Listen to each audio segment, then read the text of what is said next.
morning, and as we discussed on yesterday, okay, we talked about writing the equation of a line in A, B, C form, in standard form, just by looking at it on the graph, okay? So, like I said on yesterday, they are not going to tell you, oh, write the equation in point slope form first, then solve for standard. Or write the equation in slope intercept form, then solve for standard. It's not ever going to tell you how to do it or the directions or what to do. There's nothing. It's going to tell you nothing. Okay? It's just this is exactly what it says. This is exactly what the question says on the test. Because I already created it. This is the exact question on the test. Write the equation in standard form.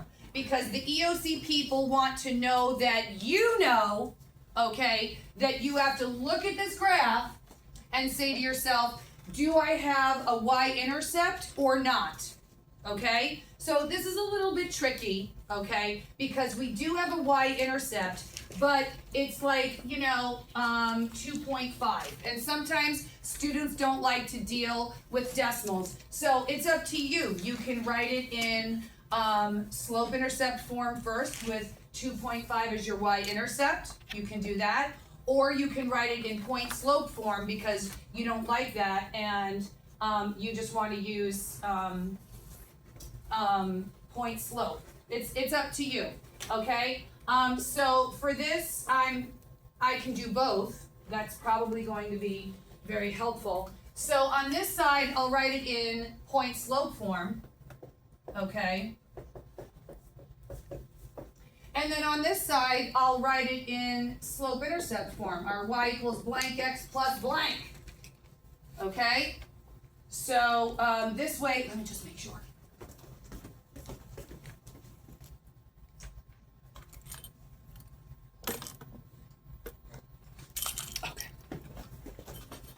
All right, so pretend you just didn't like this y-intercept, so you just decided to find a slope. So here's one point here, and one point, where is the other point?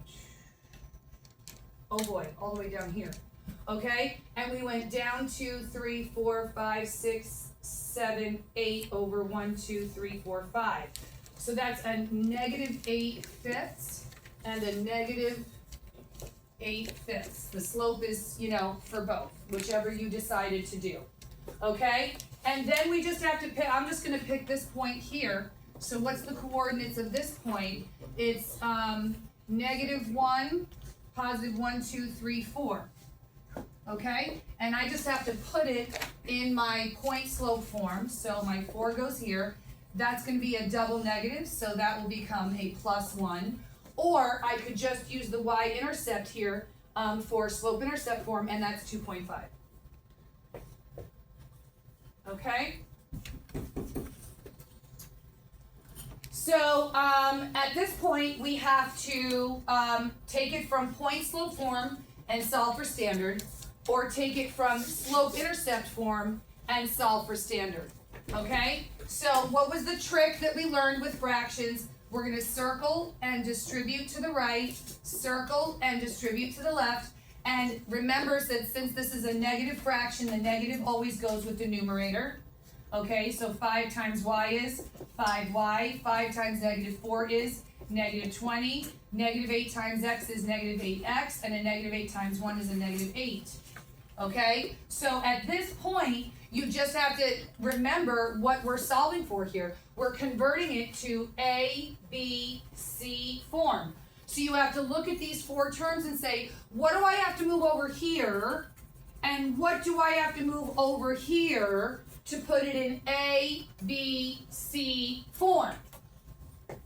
Okay? Well, our A term is whatever number is with our x value, and we have to move this over here. So how do we do that? By adding 8x to both sides, right? I want you to think about it because I'm not going to write it, so think about it. If we have to move this over here, what does it become? A positive 8x. And I have to move this -20 over here for our C term. Do you all see that? So when I add 20 to both sides, what does that give me? What does it become? a positive 12. So we're gonna have 8x plus 5y equals 12. Are we done, folks? Yes, we are. Okay, why? Because this a value is not violating either of those rules. It's a positive whole number. So we're good to go. Okay, so that's if you chose to go the point slope form route instead of slope intercept. Now, we know this is our B, this is our A, and this is our C, right? I don't know if I'll need a calculator, but you're writing as I'm writing, right, sir? Yeah. Okay, we want it to be an A, B, C form. So what do we have to move to the other side to put it in A, B, C form? The negative 8/5. So we're going to circle that and draw the arrow to show that we're moving it to the left side. And how do we move anything across an equal sign? We do the opposite of what it is. What is the opposite of a negative 8/5? Positive 8/5 x. I know it looks bananas, but you're doing it correctly. Okay? And what's going to go first? The 8/5 x, because it's going to be an ABC. Plus y equals 2.5. Okay? Are we done? No. Why are we not done? Because of the fraction, right? So the two rules that the a value cannot violate, it cannot be a negative number and it cannot be a fraction. So how do we get rid of this fraction? By multiplying by whatever is in that denominator, right? So take the 5 and we're going to go 1, 2, 3. Okay? So now we just do 5 times 8 is 40, divided by 5 is 8. 8 what? 8x. 5 times y is plus 5y. And then 5 times 2.5, I guess, is 12. Do we have the exact same answer? Yeah, we do. Okay, that's how we know we got it right.